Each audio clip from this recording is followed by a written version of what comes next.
હું છું શિખા, આપ જોઈ રહ્યા છો નવલ ઇન્ડિયા ન્યૂઝ। સમાચારમાં વાત કરીશું છોટાઉદેપુર જિલ્લાની।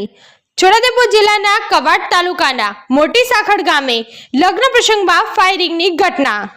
વરઘોડામાં દેશી તમચ્ચા વડે થયેલ ફાયરિંગમાં મહિલાને વાગી ગોળી। ડીજે સાથે વરઘોડામાં નાચતા યુવાને કરેલ ફાયરિંગમાં ગોળી મહિલાની સાથળમાંથી થઈ આરપાર। ઈજાગ્રસ્ત મહિલા શાંતુબેન ગણપતભાઈ રાઠવા, ઉંમર વર્ષ 51, રણગી ગામના રહેવાસી, મોસાળ લઈને લગ્ન પ્રસંગ પતાવીને પરત જવા પિકઅપના ડાલામાં ઊભા હતા। તે જ વખતે ફાયરિંગ થતા ગોળી મહિલાની સાથળમાંથી થઈ આરપાર। ફાયરિંગ કરનાર યુવાન પ્રવીણ વીરસિંહભાઈ રાઠવા સામે કવાંટ પોલીસ મથકમાં નોંધાઈ ફરિયાદ। ઘટના અંગે પોલીસ પોતે બની ફરિયાદી। ફાયરિંગ કરનાર શખ્સની પોલીસે કરી અટકાયત। Bureau report Chirag રાઠવાનો।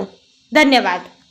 ગઈ તારીખ 29/5/2024ના રોજ 11:15 વાગે કવાંટ પોસ્ટેમાં રેણધી ગામના જયેશભાઈ અરવિંદભાઈ રાઠવા આ પોસ્ટેમાં આવી અને એક જાહેરાત આપી કે રાત્રિના 2:30 વાગ્યાના સમયે તેઓ મોટી સાંકળ ગામે મામેરું લઈને પોતાના સગાવાલા સાથે પિકઅપ વાન લઈને ગયા હતા।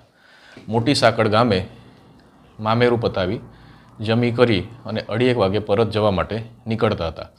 તે વખતે ગામના પ્રવીણભાઈ વીરસિંહભાઈ ડીજે અને ઘોડો સાથે આવેલા અને 30થી 40 માણસો નાચતા નાચતા આવતા હતા। તે વખતે કોઈક ફટાકડા જેવો ફૂટવાનો અવાજ આવ્યો। ત્યારબાદ પિકઅપમાં બેસેલ શાંતુબેન ને કંઈક વાગ્યું અને લોહી નીકળે છે તેવી ફરિયાદ કરી। એથી તેને જોતા કંઈક જમણા પગના સાથળના ભાગે ગોળી વાગી અને આરપાર થઈ ગયેલા હોવાનું એમને પ્રાથમિક દ્રષ્ટિએ લાગતા, જે બાબતે એમણે તાત્કાલિક 108 બોલાવી પ્રાથમિક સારવાર એણે કવાંટ CHC ખાતે કરાવી અને વધુ સારવાર માટે SSG હોસ્પિટલ વડોદરા ખાતે રિફર કર્યા। જે બાબતની જાણવાજોગની તપાસ PSI શ્રી કવાંટ AD ચૌહાણ કરી રહ્યા હતા। પ્રાથમિક તપાસ દરમિયાન FSL સર્ટી અને સારવાર સર્ટી ઈજા પામનારનું સારવાર સર્ટી મેળવતા એમને કોઈક બંદૂક તમંચોના હથિયારથી ફાયરિંગ થયેલાની હકીકત સામે આવી।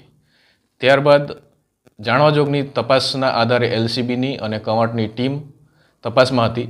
દરમિયાન પ્રવીણભાઈ જે શકમંદ હતા એમને લાવી અને પૂછપરછ કરતાં એમણે આ બાબતની કબૂલાત કરી કે ડીજેમાં રાત્રિના સમયે નાચતી વખતે એમણે પોતાની પાસેનું એક હથિયાર તમંચો જે દેશી હાથ બનાવટનો છે એ કાઢી અને ફોડતા આ બનાવ બન્યો છે। જે બાબતની તપાસ દરમિયાન PSI શ્રી AD ચૌહાણે IPC 308 આર્મ એક્ટની કલમ 25(1)AB તથા 27(1) તથા GP એક્ટ 135 મુજબનો ગુનો દાખલ કર્યો છે। હાલે આરોપીને અરેસ્ટ કરવામાં આવ્યો છે અને ગુનામાં વપરાયેલ જે વેપન છે દેશી હાથ બનાવવાનો તમંચો રિકવર કરવામાં આવ્યો છે। તપાસ હાલે AD ચૌહાણ ચલાવી રહ્યા છે।